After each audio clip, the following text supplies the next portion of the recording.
मैं बिजनेस ही किया करता था। सीतामढ़ी शहर के मोहन चौक में रेडीमेड का शॉप चला रहा था और उस बिजनेस को कर रहा था। जैसे जैसे अपनी जिंदगी चल रही थी, कहीं न कहीं मैं और भी कोई अपॉर्चुनिटी ढूंढ रहा था कि जहां से हमारी इनकम और बढ़े और हमारे परिवार का लाइफ स्टाइल ऊपर बढ़े, लेकिन ऐसा कुछ हो नहीं रहा था। इसी दौरान किसी कारणवश जो दुकान मेरा रेंट पे था वो बिक गया और वहां से मैं फिर रोड पे आ गया।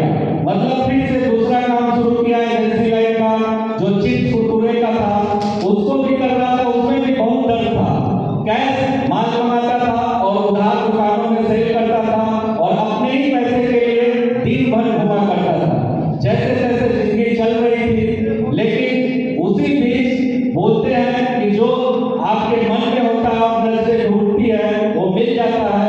और ऊपर वाले के माध्यम से मुझे ये बिजनेस एक मेरे मित्र के द्वारा मिला। मैं चाहूंगा उनके लिए जोरदार ताली होनी चाहिए। मिस्टर सुनील बजा सकते हैं।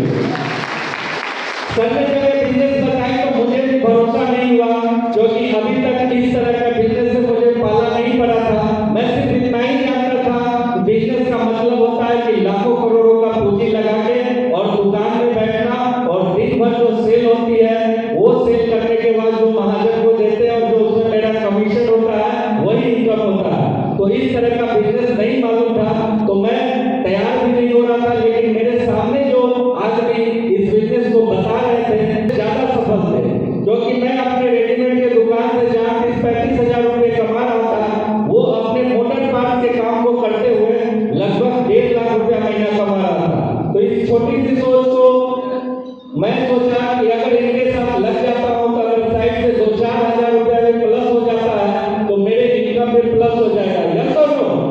बस इतना ही सोच था और मैं सर की बात को माना और इस बिजनेस में ज्वाइन कर लिया। और उसके बाद इस बिजनेस को देखने लगा, समझने लगा, इसी तरह मीटिंग में अटेंड करने लगा और तब मेरा विश्वास